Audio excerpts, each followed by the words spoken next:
वैवस्वत मनु के प्रपौत्र तथा राजर्षि नाभाग के पुत्र महाराज अम्बरीश, आप धन्य हैं जो आपके मन में भगवान की भक्ति का उदय हुआ है। भगवान को पाने का भक्ति से बढ़कर और कोई सुलभ मार्ग नहीं है। भगवान हमेशा से भक्तों के बस में होते आए हैं। जब जब भक्त पर कोई संकट आया है तो वे तुरंत उसकी रक्षा के लिए दौड़े आए हैं। गज और ग्राह की कथा तो आपको याद ही होगी। मगर ने जब हाथी को पानी में खींच लिया और उसकी केवल जौ भर सूंड ही बाहर रह गई तो हाथी ने भगवान को सहायता के लिए पुकारा। तब उसी क्षण भगवान ने वहां पहुंचकर हाथी के पांव पकड़कर उसे उबार लिया। बोलो ऐसे भक्त वत्सल विष्णु भगवान की जय। राजन, भगवान श्री हरि को एकादशी व्रत बहुत प्रिय है, अतः आप उन्हें प्रसन्न करने के लिए वर्ष की सभी एकादशियों के व्रत का पालन करें।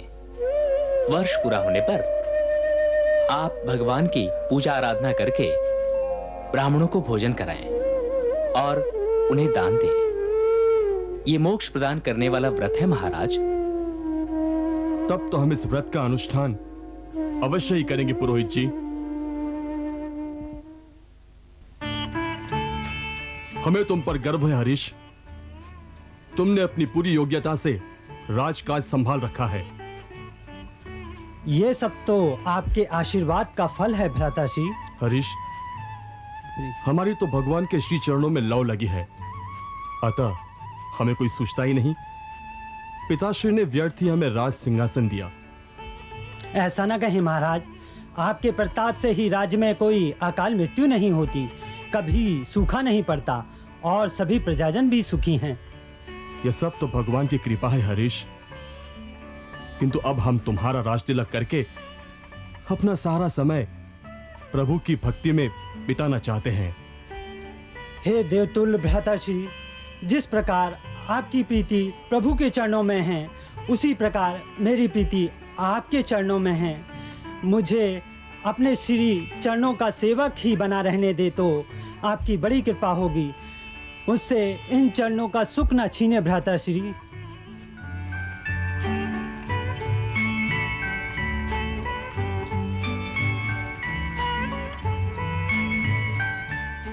ओम भूर्भुवः स्वः ओम तत्सवितुर्वरेण्यं भर्गो देवस्य धीमहि धियो यो नः प्रचोदयात् स्वाहा। ओम भूर्भुवः स्वः ओम तत्सवितुर्वरेण्यं भर्गो देवस्य धीमहि धियो यो नः प्रचोदयात् स्वाहा। क्या बात है देवदत्त, आज बहुत चिंतित दिखाई दे रहे हो। गुरुदेव, चिंता की ही बात है। इस बार तो ग्रीष्म ऋतु आने से पहले ही आश्रम के तालाब का पानी सूखने लगा है। हाँ देवदत्त, पानी की कमी तो है हमारे आश्रम में, किंतु कर भी क्या सकते हैं। परम प्रतापी गुरुदेव दुर्वासा जी, आपकी तपस्या का प्रकाश तो तीनों लोकों में फैला हुआ है। इंद्र तथा वरुण आदि देवता भी आपकी आज्ञा का पालन करने को सदैव तत्पर रहते हैं। आप तो आश्रम के पानी की समस्या चुटकी बजाते ही हल कर सकते हैं। वत्स, तुम नहीं समझते, हम तपस्वी हैं। इतने छोटे से काम के लिए तुम अपना तपोबल क्षीण नहीं कर सकते। गुरुदेव, अपने लिए न सही, अपने शिष्यों के लिए तो आपको अपने तपोबल का उपयोग करना ही चाहिए, क्योंकि हम सभी आप पर ही निर्भर हैं। अच्छा, तो तुम जाओ वत्स, हम इसकी कुछ व्यवस्था करते हैं। जो आज्ञा गुरुदेव।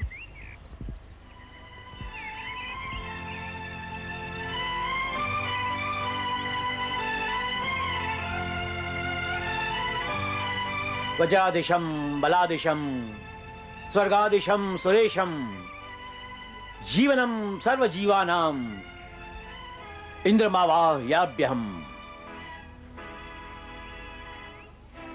इंद्रमावाह्याभ्यहम्। देवराज इंद्र का इतना साहस कि हमारे बुलाने पर भी ना आए। कौन हो तुम? हमने तो देवराज इंद्र का आह्वान किया था। क्षमा करें ऋषिवर, हम देवराज इंद्र ही हैं। ब्राह्मण के वेश में? महामुनि दुर्वासा, महाराज अम्बरीश संसार का सब सुख त्याग कर सच्चे मन से प्रभु की भक्ति में लीन हैं। उनके यज्ञ में भाग लेकर हमें बड़ा सुख प्राप्त होता है। हम वहीं से आ रहे हैं, इसी कारण तो आपके पास आने में विलंब हो गया। कहिए, क्या आज्ञा है महर्षि? इंद्रदेव, हमारे आश्रम में एक जलाशय है जो गर्मियों में सूख जाता है, जिससे हमारे शिष्यों को बड़ा कष्ट होता है। आपकी कृपा से उसमें सदा जल भरा रहे, बस यही हमारी कामना है। तथास्तु महर्षि। आपकी इस कृपा से हम प्रसन्न हुए इंद्रदेव। ये सब तो आपके तपोबल का प्रभाव है महर्षि। अच्छा, तो अब हमें आज्ञा दीजिए महर्षि।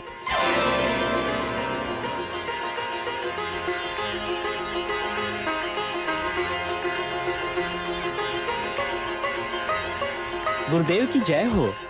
आश्रम के जलाशय से सरिता फूट पड़ी है। ये तो हमारे 12 वर्षों की तपस्या का फल है वत्स।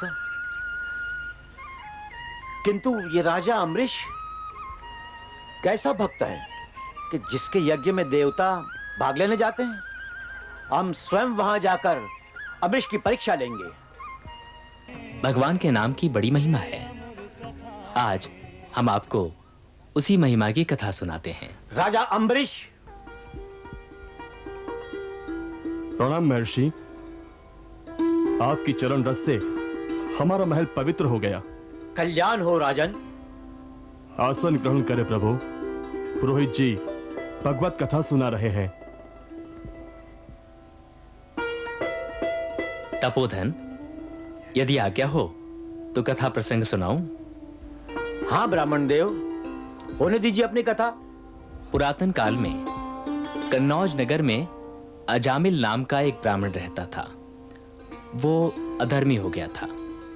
चोरी, ठगी, जुआ, व्यभिचार, सभी बुरे कर्म वो करता था। उसने अपने छोटे बेटे का नाम रखा नारायण। उससे उसे बहुत प्यार था। जब अजामिल का अंत समय आया तो उसने अपने प्रिय बेटे का नाम पुकारा नारायण। जैसे ही उसके मुंह से नारायण शब्द निकला, वैसे ही भगवान विष्णु के दूत उसे बैकुंठ ले जाने के लिए आ पहुंचे। भगवान का नाम लेने से अजामिल जैसे पापी भी मुक्ति पा जाते हैं। अतः भक्ति को तप से भी बड़ा बताया गया है। अपमान, घोर अपमान। क्या हुआ प्रभु? अम्बरीश, तेरे पुरोहित ने हमारा अपमान किया है। क्षमा करें मुनिवर, मैं तो हरिनाम की महिमा का गुणगान कर रहा था। 4 नाम जप कर भगवान नहीं मिला करते ब्राह्मण देवता। अरे मोक्ष पाना इतना सहज होता तो हम तपस्वियों को वन में जाकर धूप, गर्मी, सर्दी सब सहन करके तपस्या करने की क्या आवश्यकता थी? आप सत्य कह रहे हैं महर्षि। अरे मूर्ख, बड़ा भक्त बना फिरता है, क्या तपोबल की शक्ति नहीं जानता? शांत हो कृपा निधान। मैं वैसा शांत स्वरूप ऋषि नहीं हूं जैसा तू समझता है। मेरे तप की शक्ति देखना चाहता है तो देख। क्षमा करे देव। अम्बरीश, मैं दुर्वासा तुझे श्राप देता हूं कि इस वर्ष तेरे राज्य में वर्षा नहीं होगी। पानी के अभाव से फसलें सूख जाएगी और अकाल के कारण तेरी प्रजा त्राही त्राही कर उठेगी। ये आपने क्या किया ऋषिराज?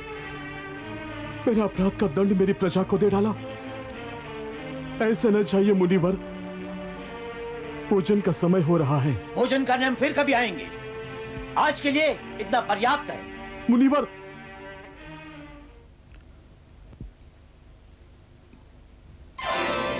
उठो वत्स अम्बरीश।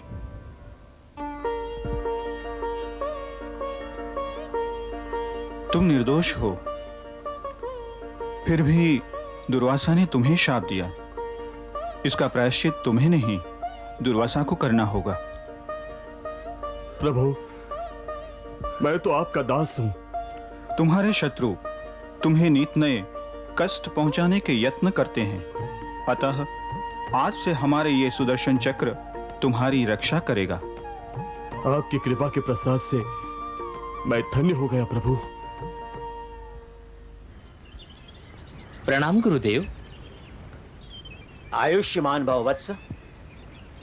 कहो, अयोध्या के क्या समाचार हैं? गुरुदेव, आपके शाप से इस वर्ष वहां एक बूंद भी पानी नहीं गिरा। अच्छा, तब तो फसल भी नहीं होगी। एक दाना भी कहीं पैदा नहीं हुआ। तब तो बड़ी दुर्दशा हो रही होगी, लोग भूखे मर रहे होंगे। नहीं गुरुदेव, यही तो आश्चर्य है। फसल न होने पर भी अम्बरीश के राज्य में कोई भूखा नहीं है। ये कैसे हो सकता है? प्रजा के लिए राज्य के अन्य भंडारों के द्वार खोल दिए गए हैं। तब तो शीघ्र ही सारे भंडार खाली हो जाएंगे। ये ईश्वरी चमत्कार ही है प्रभु। प्रतिदिन इतना अनाज बांटा जा रहा है, फिर भी भंडार खाली नहीं हो रहे हैं। इसका अर्थ यह हुआ कि हमारा शाप झूठा हो रहा है। नहीं गुरुदेव, ये कैसे संभव है? आपने कहा था इस वर्ष वर्षा नहीं होगी, सो वर्षा तो नहीं हुई ना प्रभु। हमसे कुतर्क मत कर वत्स। ये तपस्वी एक तुच्छ भक्त से हार मानने वाला नहीं। तू जा वत्स, हमें ध्यान करना है। जो आज्ञा गुरुदेव।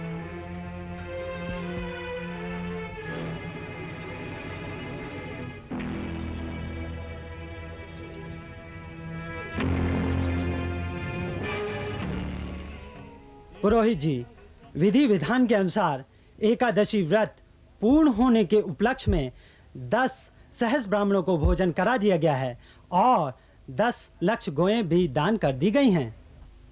उत्तम हुआ राजकुमार। महाराज, आज के दिन केवल 2 घड़ी द्वादशी है, अतः समय रहते आप भी व्रत का पारण कर लें।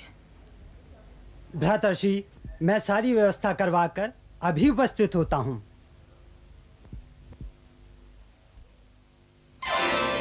अम्बरीश, भक्तराज अम्बरीश। महर्षि, आज द्वादशी के दिन अपने व्रत के पारण पर हम आपके दर्शन पाकर धन्य हो गए। व्रत का पारण भी तपस्या का एक अंग है राजन।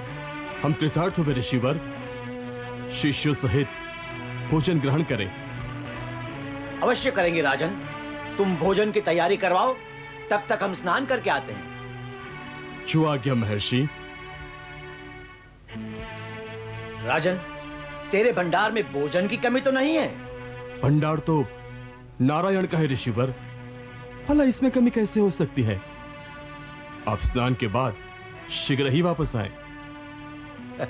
अच्छा राजन।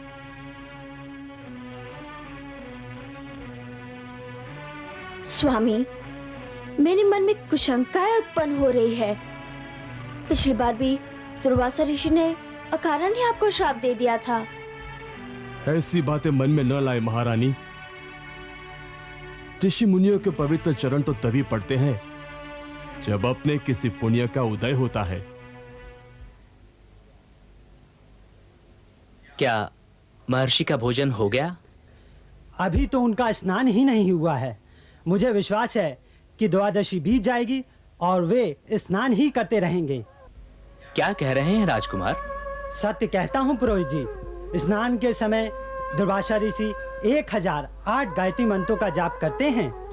तब तो द्वादशी बीत ही जाएगी। शास्त्रों में कहा गया है, द्वादशी का पारण नहीं हुआ तो व्रत भंग हो जाता है। देखिए महाराज, वही हुआ ना जिसकी मुझे आशंका थी। मुनि जानबूझकर विलंब कर रहे हैं।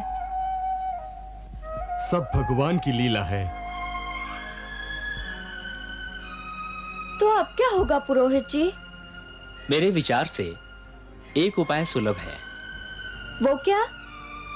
महाराज, समय रहते एक तुलसी पत्र मुंह में रखकर और भगवान का चरणामृत पीकर पारण की पूर्ति कर लें। पुरोहित जी, इसमें कोई दोष तो नहीं है ना? नहीं राजन, तुलसी पत्र और चरणामृत भोजन भी नहीं है और पारण की पूर्ति भी हो जाएगी। अच्छा, तो दीजिए चरणामृत।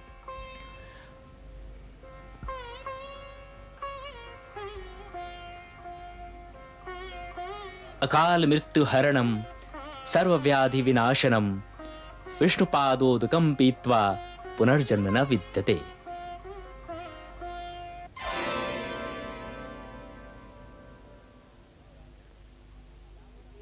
क्यों राजन, ये क्या हो रहा है? आप आ गए मुनिराज। तो तूने क्या ये समझा था कि हम नहीं आएंगे?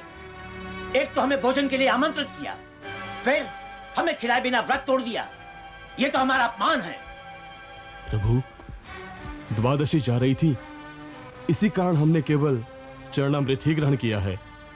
अरे कैसी द्वादशी, किसकी द्वादशी? बोल, क्या तूने हमें भोजन के लिए आमंत्रित नहीं किया था? महर्षि, आपने स्नान से लौटने में विलंब किया। नहीं महर्षि, सारा दोष हमारा ही है। हमने ही आपके लौटने से पूर्व ही चरणामृत ग्रहण कर लिया। हमें क्षमा कर दे ऋषिवर। कैसी क्षमा? तूने एक अतिथि का, एक आमंत्रित ब्राह्मण का, एक पूजनीय तपस्वी का अपमान किया है। तूने अक्षम्य अपराध किया है। हम तुझे अवश्य दंड देंगे। आप जैसे ऋषियों को क्रोध शोभा नहीं देता देव। तुम बीच में ना बोलो देवी, हम स्त्रियों से विवाद नहीं करते। हाँ, आप तो निरपराध निर्दोष व्यक्तियों को अपने कोप का भाजन बनाते हैं। आपको महाराज की भक्ति अच्छी नहीं लगती, इसी कारण आपके हृदय में विरोध की अग्नि भड़क रही है। अच्छा, तो यही सही। आज मैं अपने क्रोध की अग्निकुंड में तेरे पति की आहुति दूंगा। कृपया शांत हो जाए ऋषिवर। अरे मूर्ख राजा, तुझे हमारे तप की शक्ति का पता नहीं। देख,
बोले शंकर, मुझे सुदर्शन चक्र से बचाइए।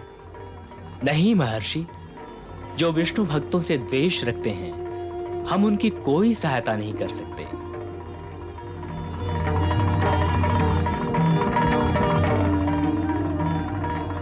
परमपिता ब्रह्मा जी, मेरी रक्षा कीजिए। नहीं वत्स, नहीं, यह हमारे वश की बात नहीं है।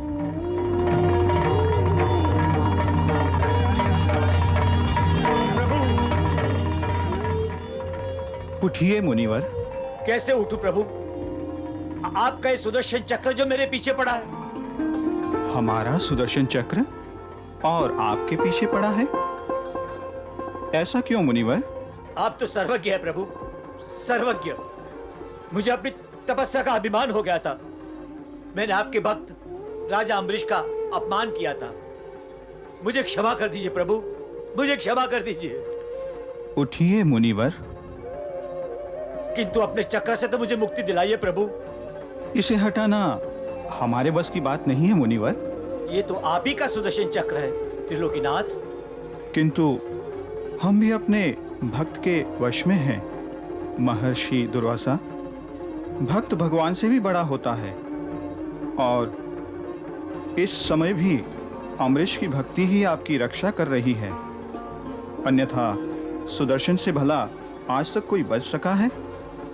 महाराज अम्बरीश की भक्ति मेरी रक्षा कर रही है। आप नहीं जानते महर्षि, आप चक्र के भय से तीनों लोगों का चक्कर लगाए, उसमें पृथ्वी का 1 वर्ष बीत गया। भक्त अम्बरीश भी 1 वर्ष से जहां के तहां खड़े हैं और आपकी रक्षा के लिए प्रार्थना कर रहे हैं। वर्ष भर उन्होंने भोजन तक नहीं किया। धन्य है प्रभु, धन्य है, आपके भक्त धन्य है। मैं अभी जाकर महाराज अम्बरीश से क्षमा मांगूंगा।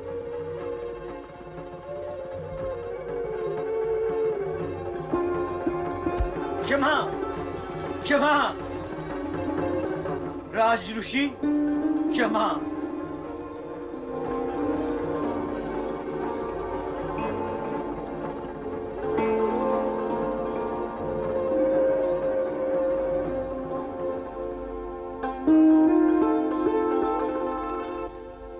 क्षमा तो हमें आपसे मांगनी है महर्षि। हमारे ही कारण आपको इतने कष्ट उठाने पड़े। महाराज अम्बरीश, आप महान हैं। आपने मेरे अहंकार को तोड़कर मेरी आंखें खोल दी हैं। एक अद्वितीय भक्त के रूप में आपका नाम सदैव अमर रहेगा।